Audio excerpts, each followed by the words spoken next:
Assalamualaikum warahmatullahi wabarakatuh.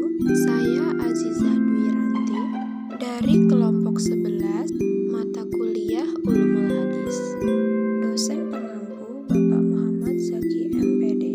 Kata Hasan dari kata hasuna yahsunu yang menurut bahasa berarti sesuatu yang diinginkan dan menjadi kecenderungan jiwa atau nafsu, maka sebutan hadis hasan secara bahasa berarti hadis yang baik atau yang sesuai dengan keinginan jiwa. Syarat-syarat hadis hasan berdasarkan definisi yang dikemukakan Al-Ashqalani: 1. Para perawinya adil.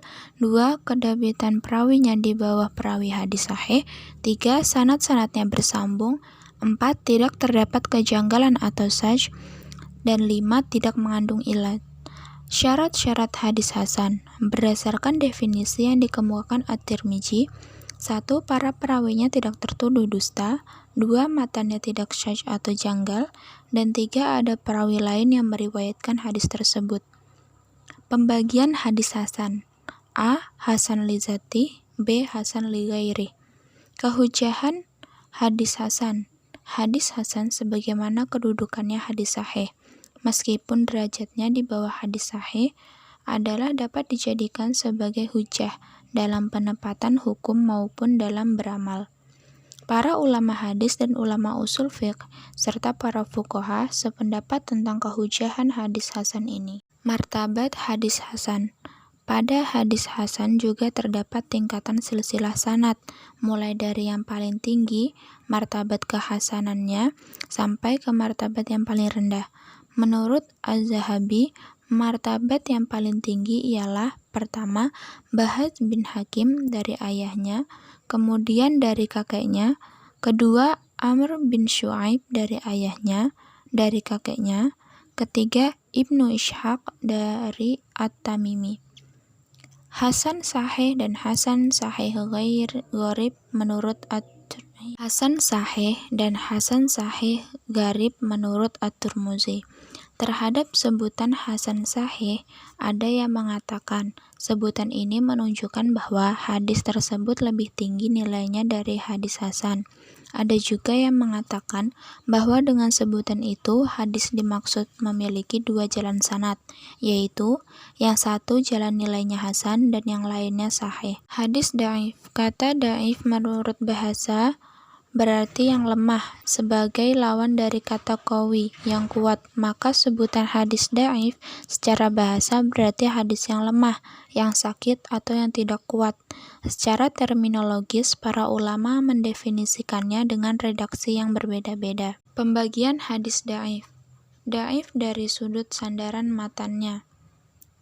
Hadis dilihat dari sudut sandarannya terbagi kepada 3, yaitu: pertama, yang marfu', kedua, yang mauquf, dan ketiga, yang maqtu'.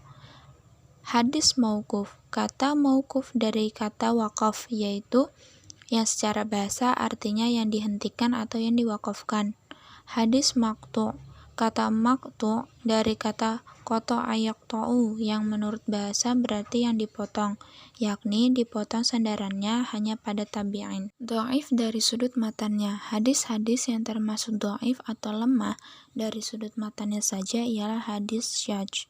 Hadis syadz ini sebagaimana telah dijelaskan ialah hadis yang diriwayatkan oleh para perawi yang thiqah atau terpercaya. Dhaif dari salah satu sudutnya, baik sanad atau matan secara bergantian. Yang dimaksud bergantian di sini ialah kedhaifan tersebut kadang-kadang terjadi pada sanad dan kadang-kadang terjadi pada matan. Di antaranya hadis-hadis yang termasuk kategori ini ialah hadis maghlub. Kata maghlub menurut bahasa berarti yang diputarbalikkan atau ditukar tempatnya. Maka hadis maghlub berarti hadis yang diputarbalikkan, dan secara terminologis ialah mendahulukan atau mentakdimkan kata. 2. Hadis mudraj. Kata mudraj menurut bahasa berarti yang disisipkan. Maka hadis mudraj artinya ialah hadis yang disisipkan. 3. Hadis mushahaf. Hadis mushahaf ialah hadis yang terdapat perbedaan dengan hadis yang diriwayatkan oleh orang thiqah, karena di dalamnya terdapat beberapa huruf yang diubah. Dhaif dari sudut matan dan sanadnya. Secara bersama-sama, hadis-hadis yang termaksud dhaif dari sudut matan dan sanadnya diantaranya ialah hadis maudhu' dan hadis mungkar. Hadis yang termaksud ke dalam kategori ini, sebagaimana juga hadis maudhu' dan hadis matruk, derajatnya sangat lemah sehingga meskipun ditemukan adanya syahid atau mutabi', kualitasnya tidak dapat dinaikkan menjadi hadis hasan li ghairi. Dhaif dari sudut persambungan sanadnya. Hadis-hadis yang termaksud ke dalam kategori dhaif atau lemah dari sudut persambungan sanadnya ialah hadis mursal, hadis munqati', hadis mu'dal, dan hadis mudallas. Hadis mursal ialah hadis yang gugur sanadnya setelah tabi'in. Yang dimaksud dengan gugur di sini ialah nama sanad terakhir, yakni nama sanad yang tidak disebutkan. Hadis munqati'. Hadis munqati' ialah hadis yang gugur pada sanadnya seorang perawi, atau pada sanad tersebut disebutkan seorang yang tidak dikenal namanya. Ada juga yang mendefinisikannya dengan hadis yang gugur seorang perawinya sebelum sahabat pada satu tempat. Hadis mu'dal. Hadis mu'dal ialah hadis yang gugur dua orang sanadnya atau lebih secara berturut-turut, atau menurut pengertian yang lebih lengkap ialah hadis yang gugur dua orang perawinya atau lebih secara berturut-turut, baik gugurnya itu antara sahabat dengan tabi'in. Sekian dari saya. Terima kasih atas perhatian dan partisipasinya.